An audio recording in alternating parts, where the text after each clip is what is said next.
ada sahabat Al-Khair ternyata. Halo semuanya, Assalamualaikum warahmatullahi wabarakatuh. Bismillahirrahmanirrahim.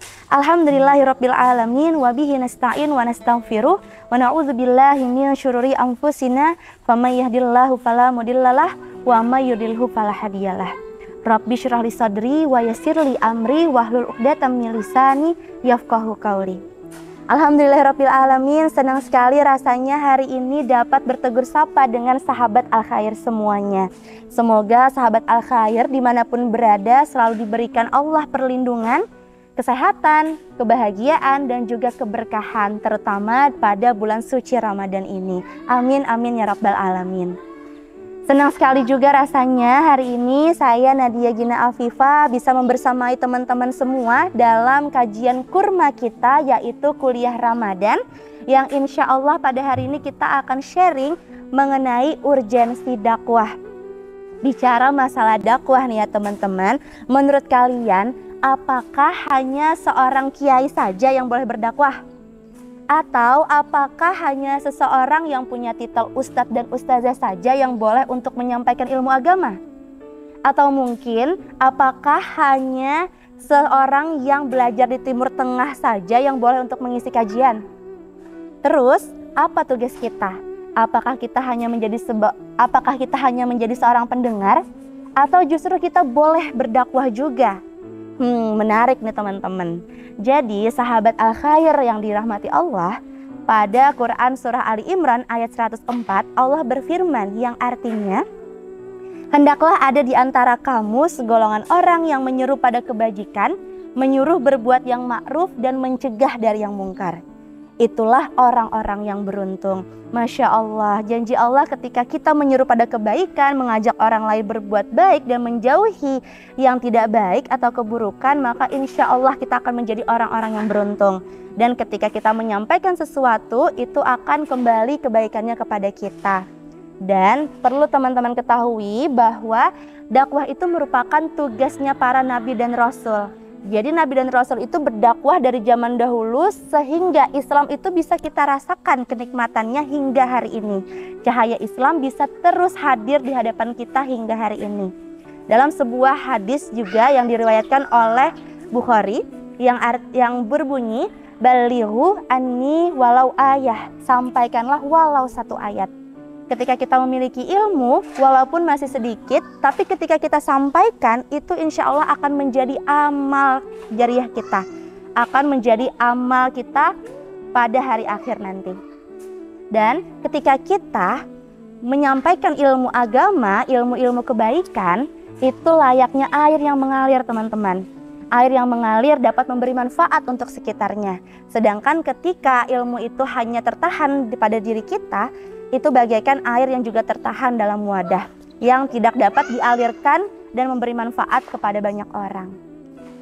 Teman-teman sahabat Al-Khair yang dirahmati Allah, dalam ilmu tarbiyah dan juga dakwah, ada 3 hal yang membuat kita harus berdakwah. Apa sih kira-kira? Yang pertama, kita hidup di dunia ini hanyalah sementara, karena kehidupan kita yang kekal adalah di akhirat nanti. Entah surga ataupun neraka. Tapi yang pasti kita ingin masuk surga bersama-sama kan ya. Nah, lewat jalan dakwah insya Allah dapat membawa kita menuju keridhaan Allah yang nanti akan menghantarkan kita untuk masuk ke dalam surga Allah. Ketika kebaikan yang kita sampaikan ditiru oleh orang lain, dilakukan oleh orang lain, itu akan menjadi kebaikan juga untuk kita. Teman-teman, surga itu tidak mudah, sulit untuk kita dapatkan. Karena hanya orang-orang pilihan Allah yang bisa memasuki surganya. Dan kita bisa lewat dakwah itu untuk masuk ke dalam surga. Semoga dengan apa yang kita sampaikan itu nanti dapat menjadi amal pemberat kita di hari akhir. Dan Allah meridhoi kita untuk masuk ke dalam surganya. Kemudian teman-teman yang kedua, sebagai manusia kita adalah makhluk yang lemah, yang tak pernah luput dari salah dan juga dosa. Kita makhluk sosial yang membutuhkan manusia lain untuk mengingatkan kita. Jadi ketika kita lupa, kita butuh diingatkan oleh orang lain. Dan ketika kita ingat, kita butuh untuk mengingatkan orang-orang sekitar kita. Teman-teman pasti mau masuk surga bersama orang-orang yang teman-teman cintai kan ya?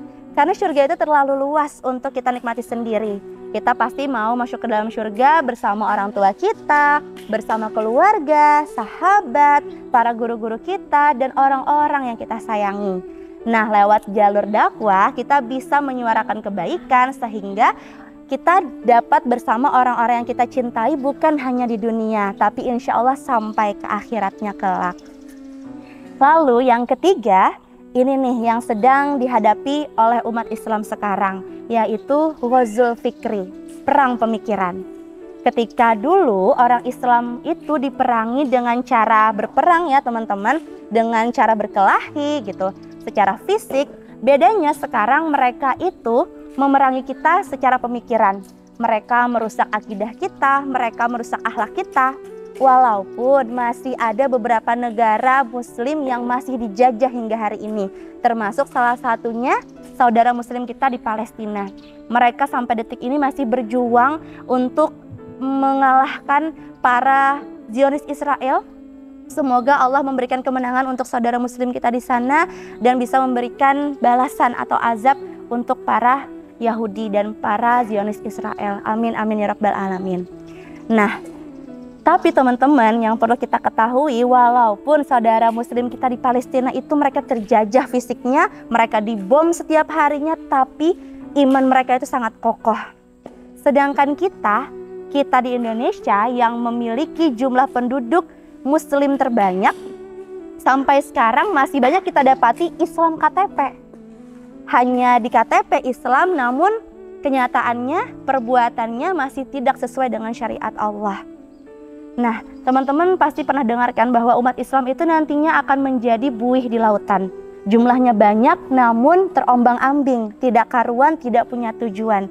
Nah, itu tujuan dari kaum Nasrani, Yahudi, non-Islam. Mereka ingin menghancurkan kita secara perlahan lewat kerusakan akidah dan moral kita. Mereka akan masuk ke dalam tontonan kita, ke dalam pakaian kita, ke dalam film-film yang kita tonton. Mereka akan merusak lewat itu. Sehingga tidak heran kalau sekarang banyak kita dapati anak-anak muda yang mereka lebih senang hidup itu dengan kebarat-baratan. Kemudian juga mereka itu mengidolakan K-pop, para opa-opa Korea gitu. Nah, itu yang perlu kita perbaiki teman-teman. Dengan adanya dakwah, kita akan mempunyai benteng untuk diri kita dan juga menjadi benteng untuk mengajak orang-orang terdekat kita dalam melakukan kebaikan. Semoga dengan apa yang kita lakukan, yang kita dakwahkan walaupun hanya sedikit, itu dapat menjadi amal jariah kita, dapat menjadi pengingat untuk diri kita, dan juga memberikan kebermanfaatan yang luas untuk orang-orang yang kita cintai. Sehingga kita dapat berkumpul di dunia dan juga dapat terus berkumpul di akhirat kelak. Wallahu a'lam bishawab. Mungkin itu sedikit yang bisa saya sampaikan. Semoga dengan yang sedikit tadi dapat menjadi kebermanfaatan untuk kita semua, dan semoga kita selalu istiqomah belajar ilmu agama dan saling mengingatkan, karena sebaik-baik manusia adalah yang bermanfaat untuk manusia lain. Kita harus terus mengajak orang-orang sekitar kita dalam menyeru kebaikan dan menjauhi keburukan. Sebelum saya akhiri teman-teman, saya punya sebuah pantun.